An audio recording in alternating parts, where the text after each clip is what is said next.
CC ಕ್ಯಾಮೆರಾಗೆ ಕಲ್ಲು ಹೊಡೆದು 25,000 ರೂಪಾಯಿ ಮೌಲ್ಯದ ದಿನಬಳಕೆ ವಸ್ತುಗಳನ್ನು ಕಳ್ಳತನ ಮಾಡಿರುವಂತಹ ಡೀಟೇಲ್ಸ್ ಇದು. ಭಯಾನಕವಾಗಿ ಕಲ್ಲು ಎಸೆಯುವಂತಹ ದೃಶ್ಯ ಸಿಸಿ ಕ್ಯಾಮೆರಾದಲ್ಲಿ ಸೆರೆಯಾಗಿದೆ. ನ್ಯಾಮತಿ ಸರ್ಕಾರಿ ಶಾಲೆಯಲ್ಲಿ ವಸ್ತುಗಳ ಕಳ್ಳತನ ಆಗಿರೋದು. ಸಿಸಿ ಕ್ಯಾಮೆರಾ ಎಲ್ಲಿದೆ ಅಂತ ನೋಡಿಕೊಂಡು ಕಲ್ಲು ಹೊಡೆದು ನಂತರ ದಿನಬಳಕೆ ವಸ್ತುಗಳನ್ನು ಅಲ್ಲಿಂದ ಕದ್ದು ಎಸ್ಕೇಪ್ ಆಗಿರೋದು. ಕಲ್ಲು ಎಸೆಯೋ ತನಕ ಆ ದೃಶ್ಯ ರೆಕಾರ್ಡ್ ಆಗಿದೆ. ದಾವಣಗೆರೆ ಜಿಲ್ಲೆಯ ನ್ಯಾಮತಿಯ ಕೋಡಿಕೊಪ್ಪ ರಸ್ತೆಯಲ್ಲಿರುವಂತಹ ಶಾಲೆಗೆ ರಜೆ ಇದ್ದ ವೇಳೆ ಶಾಲೆಗೆ ಇಬ್ಬರು ಕಳ್ಳರು ಎಂಟ್ರಿ ಕೊಟ್ಟಿದ್ದಾರೆ.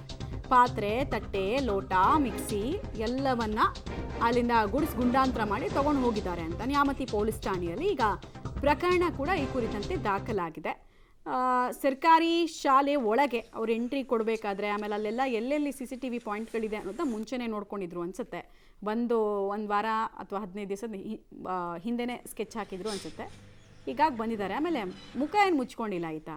ಸೊ ಆದಷ್ಟು ಬೇಗ ಅರೆಸ್ಟ್ ಆಗುವಂತಹ ಸಾಧ್ಯತೆ ಕೂಡ ಇದೆ.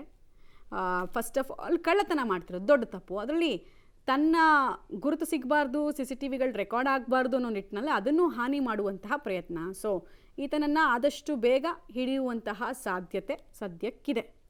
ಸರ್ಕಾರಿ ಶಾಲೆಗೂ ಬಂದು ಕಳ್ಳತನ ಮಾಡ್ತಾರೆ ಅಂದರೆ ಇವರು ಎಂಥ ಬರಗೆಟ್ಟ ಕಳ್ಳರಿರ್ಬೋದು ಅನ್ನೋದನ್ನು ನಾವು ಅರ್ಥ ಮಾಡ್ಕೊಳ್ಬೋದು.